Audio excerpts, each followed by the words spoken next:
Good morning, happy March 19th, and welcome back to the Leaf Riders of Wrenwood, where we are preparing for a journey to go find the Forest Guardians and an owl that will hopefully help us figure out what to do about saving the Tree of Seasons. And we have just picked up some new equipment, and now let's see what else we can acquire. Go ahead and tear this off. Or try to. There we go. Okay.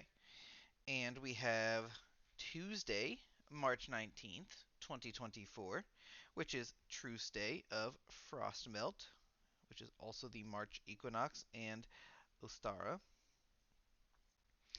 And we appear to be in a market, quite a busy market. There's a little food vendor, a couple food vendors, it looks like. And yeah, there's just a lot going on here. It's fun.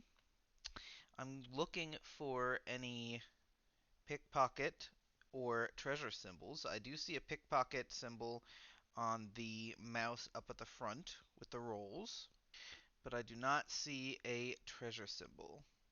I don't think I want to just pickpocket a random person, so I will let that be.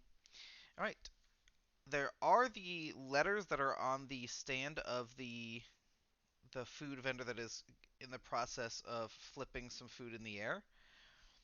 Those don't match the symbols from before, so I'm going to assume those are kind of just there for fun and not as a, code we need to figure out or something. So yeah, let's just go ahead and read the page. You take your leave and head out into the city to stock up on supplies. The weather takes another drastic turn this day as sweltering heat quickly melts the snow and hides any evidence that a storm passed by only yesterday. Your journey to the Lost Woods could take up to 4 days if you don't encounter any trouble. The closest city beyond the woods is Harkenrun. Consider gathering supplies to make it beyond there safely. Okay, so it's going to take at least 4 days. Now, we do already have the 4 meal rations, but we probably want some extra. So, I'm going to go ahead and close this. The instructions are just shot for supplies. And I'm going to swap this with this, because I imagine we will be updating this. There we go. Okay. So, you'll have a chance to recruit party members at the next stop. Save some amber if you are interested. Okay, so there are food stalls. Food stall vendors are open early today as many critters look for traditional breakfast following the Turning Leaf Festival. Many are enjoying their last meal in Crownspire before leaving to return home. The delicious scent of freshly baked bread, sizzling street food, and aromatic coffee fills the air, tempting your taste buds. Here, you can purchase meal rations for travel. Alright. Meal rations are 1 amber each. We have enough amber that it probably doesn't hurt to purchase a couple extra, just so that we have options on the road. So I will go ahead and purchase, I think, let's do 3, so that we're up to 7.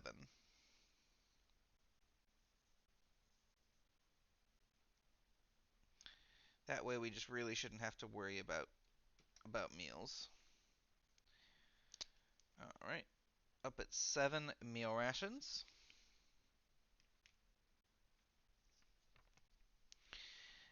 Now we're at the Ardent Adventurer. You find an establishment owned by a charismatic and adventurous raccoon named Rylan, which beckons thrill seekers with various combat-related items and potent potions. This emporium caters to the daring souls of the forest, equipping them with the necessary tools for embarking on perilous quests and epic adventures. Alright, so here we can buy all of the trait boosters, so the Brawnberry, Nimblecap, Stout Seed, Foresight Flower, Sage Leaf, and Glamourstone, and those are each 5 amber. And each of those is consumed and adds a d4 to a single stat roll. We can also purchase the Combat boosters. We can purchase a combat tonic, a warding ointment, and a dragon's fire.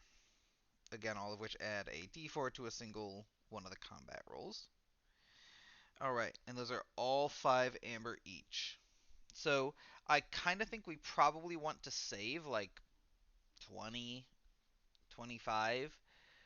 Um, Something like that. Oh, I didn't mark off the amber for having purchased the meal rations. Let's do that real quick. So we were at 57, and we bought 3 of them, so we're at 54. Okay. But yeah, I think we want to save something like 25 for hiring party members. Um, so I think, and we still have one shop to go here, I can see, and that's going to be the one to purchase healing potions, I imagine, and the heal and restore section, which are pretty good. Um, so I think I will limit myself to purchasing 2 of these here. So we're pretty good with dexterity, and we already have a nimble cap. So I'm not going to purchase that. We already have a stout seed, which is our other stat that we are plus on. So I'm not going to purchase that. So I definitely think it makes sense to purchase the foresight flower because we're -1 on intellect. So that's one that we are going to struggle with. So having kind of the option to increase it could be good. So let's go ahead and purchase one of those for 5 amber. I don't think I want the combat ones because I'm already +5 to attack and I have the Gale Strike and Whirlwind to affect combat. So now for me, it's between a Bronberry, a Sage Leaf, and a Glamour Stone. And I mean, I think this is kind of largely just, you know, it doesn't probably matter too much which one I purchase. It's gonna be like I will find a time to use it. My critters can increase my strength, my con. So maybe I don't do the Bronberry. So maybe I do the Sage Leaf or the Glamour Stone. And yeah, I don't think it really matters. So I will buy a Sage Leaf. All right. So that is 10 amber down to 44.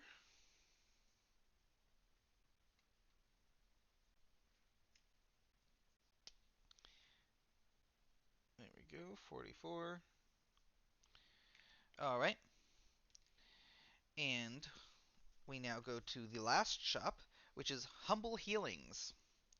You enter a quaint shop run by a gentle and wise hedgehog named Hazel. Within the shop's serene confines, you find a variety of healing potions and salves, each carefully crafted by Hazel to mend the ailments of the critters of Wrenwood. Alright, so we can buy health potions for 5 amber. Those just restore a d4 of health. Phoenix tears, which are consumed and restore a single wound inflicted from death. A cleansing crystal, which is consumed on use and removes the cursed condition. And an antidote, which is consumed on use and removes the poisoned condition. And I think I'm going to purchase the cleansing crystal and antidote. We haven't had those come up yet, but I imagine they will. And I have to imagine that being able to get rid of those if we want is going to be important. Those are each 10 amber, as was the Phoenix tier. So I'm not going to purchase a Phoenix tier, and we'll just purchase one of each of those cleansing crystal and antidote. So that puts us down to 24. All right, 24 amber, and we get a cleansing crystal and an antidote. All right. Well, our pockets are a lot heavier with items and a lot lighter with amber. But we still have, I think, a reasonable amount of amber for hiring a new party member. But I believe we are waiting until tomorrow for that. So until then, Thank you so much for watching, and have a great day.